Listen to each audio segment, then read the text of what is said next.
Será que o smartphone top de linha antigo ainda vale a pena nos dias de hoje? Mas não é o smartphone top de linha antigo, do ano anterior, de 2 anos atrás ou mesmo de 3, e sim um smartphone top de linha de mais de 5 anos de existência. Isso você confere agora.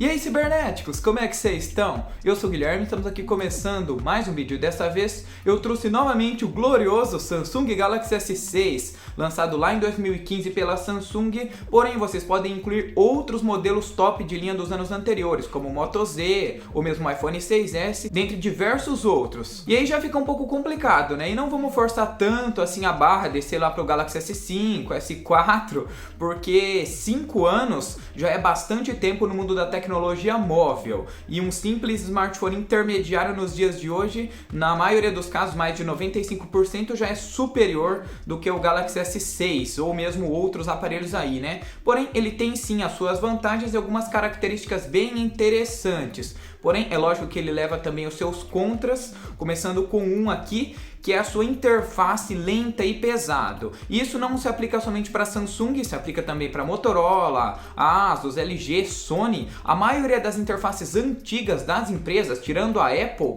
era muito travada, mas tipo muito travada mesmo. Aqui a gente ainda utilizava a Samsung Experience e ele foi atualizado até o Android 7.0 Nougat e não recebeu mais nada. Aqui, porém, vocês podem estar resolvendo esse problema, entre aspas, através das Custom ROMs. Porque tem custom ROM de todo jeito que você imagina. Você consegue estar instalando o Android 10, Android 11 em um Galaxy S6. Só que lógico que não é a ROM oficial, como o nome já diz, né? ROM customizada. Mas tem algumas launchers aí bem interessantes nos dias de hoje que funcionam muito bem, que eu até recomendo. Quem quiser dar uma pesquisada aí, e até melhora a estabilidade dessa interface travada, né? A famosa antiga TouchWiz, que na verdade aqui já é Samsung Experience, mas ele continua lento e travado. E se a gente pega, por exemplo, em termos de processamento, um Moto G9 Play ou mesmo um Galaxy A12, um A11, se bobear, acho que até um A10 já tem um desempenho superior do que do Galaxy S6. Levando em consideração que ele também tem apenas 3 GB de memória RAM, né? Tá certo que é aquela memória RAM GDDR5, que é mais rápido, porém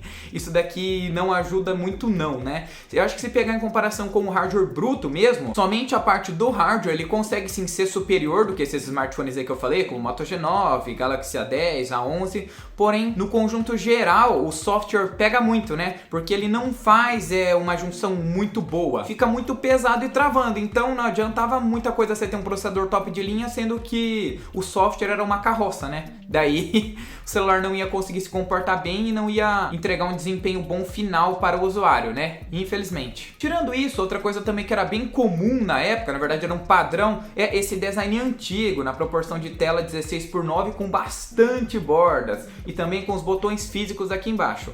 Cada marca tinha a sua própria identidade visual. Aqui da Samsung ela sempre colocava esse botão clicável e físico aqui no meio, daí tinha o botão de voltar e o outro botão aqui para você entrar em multitarefa. Nessa época não existia nada de tela infinita, tela com proporção mais esticada, não. Esse daqui era um padrão e as empresas tentavam revezar da melhor maneira que podiam, né? E pode até ter uma galera que fala aí que prefere esse tipo de design aqui, porque o design sem bordas, você tá assim, daí a tela cai na sua cara, ou mesmo não tem onde segurar. Mas aí é questão de gosto, eu particularmente gosto muito, né? Hoje em dia até os smartphones de entrada da entrada já tem essa proporção nova de tela, né? E por aí vai. E aqui também tem outra característica que a maioria dos smartphones adotavam, que é o leitor de impressões digitais aqui na frontal. Isso é um ponto muito positivo, eu particularmente prefiro, já que era um leitor físico, né? Nada de ser leitor aqui na traseira ou aqui do lado, ou mesmo leitor diretamente na tela. Não, todas as empresas, na verdade, nem existia alternativa a isso, né? Então elas optavam em colocar o leitor de impressões digitais aqui. Uma ou outra que colocava em um local mais indesejado, mas no geral o leitor era aqui na frente. Ele era bem funcional, até um leitor físico, mas se a gente comparar mesmo esse leitor do Galaxy S6 ou mesmo o do Moto Z ou dos smartphones da LG, eles ficam devendo bastante perante aos leitores físicos de hoje, cara. Sim, tinha aquele certo delay, né, para você tá desbloqueando o celular. Ou seja, a tecnologia evoluiu muito. 5 anos, como eu disse, é muita coisa. Esse daqui já tá indo para 6, já que foi lançado lá em 2015, estamos aí em 2021, né? O tamanho dele também é um diferencial, ele possuía 5,1 polegadas e no máximo, estourando, os smartphones daquela época vinham com 5,8, o que hoje em dia é considerado pequeno, e os smartphones compactos têm, por exemplo, o Galaxy S10e, que ele não é dos mais atuais, porém é um bom exemplo disso, que tem exatamente 5,8 polegadas, né? Ele foi lançado lá na época com proposta de ser um smartphone compacto, por aí vai, o mesmo iPhone 12 mini, só que ele dá esse aspecto de ser um smartphone bem maior do que ele realmente é, justamente pelas suas bordas, né? Mas nesse lance de tela aí a gente ainda não estava acostumado com telas passando de 7, 8 polegadas. Daqui uns dias vai ter que comprar uma bolsa só para carregar o celular, porque tá crescendo demais, né? Eu acho que o futuro mesmo vai ser os smartphones dobráveis, porque vai chegar uma hora que vai ter que parar de crescer um pouquinho, né? Para conseguir caber no bolso. E o smartphone, olhando assim, ele não é tão pequeno quanto vocês pensam, né? Porque, ó, ele dá mais ou menos o tamanho da minha mão. E outra característica interessante que separava bastante os smartphones de antigamente, que não tínhamos essas categorias loucas, como smartphone de entrada barra intermediário, intermediário premium, intermediário pro, top de linha básico, top de linha fudidão e por aí vai. Não, era apenas celular de entrada, intermediário e top de linha e nada mais. Tinha sim o Galaxy S6 Edge, porém as diferenças eram muito pequenas, mas tipo muito pequenas mesmo, porque ele tinha a mesma proporção de tela, o que mudava era a tela Edge, que era o grande diferencial, também um pouquinho de bateria, algumas firulinhas ou outras aqui. Outra coisa interessante da gente mencionar aqui na Samsung, que foi a partir do Galaxy S6 que ela começou a ser uma empresa assim de respeito, que você falava, nossa, as características desses smartphones são interessantes.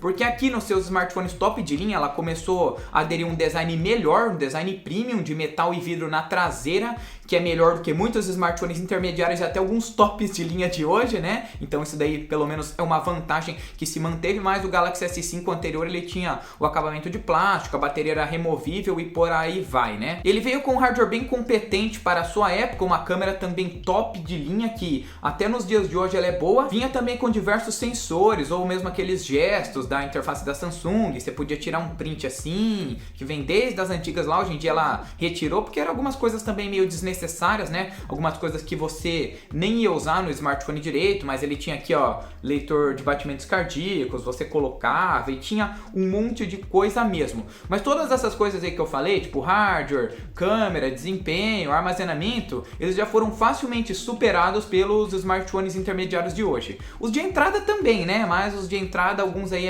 fica meio empatado, né? Só que essa é a vantagem de você pagar caro em um smartphone top de linha, porque ele vai ter uma vida útil muito maior do que os outros modelos, né? É igual quando você compra um computador high-end aí, você vai conseguir estar usufruindo ele de boa, rodando a maioria dos games ou programas por anos e anos. Lógico que a tecnologia não vai ficar parada e vai evoluir e vai chegar um ponto que você vai ter que trocar. Porém, a conclusão é essa, um smartphone intermediário nos dias de hoje, para a maioria dos usuários, já vai ser mais do que suficiente. Eu me considero um usuário high-end, né? Um usuário early adopter, como diz, que quer pegar os smartphones mais novos para testar, para se adaptar com essas tecnologias mais recentes e por aí vai, mas eu entendo que é a minoria. Uma pessoa comum aí do cotidiano só quer um smartphone para rodar WhatsApp, Facebook, redes sociais, tirar algumas fotinhas, jogar alguns joguinhos no ônibus ou em alguns locais de vez em quando. E o intermediário já vai estar mais do que suficiente, né? Não vai ter toda aquela potência, ele não vai ser tão rápido assim, mas já vai satisfazer. Até mesmo os smartphones de entrada, que hoje estão ficando muito bons, né?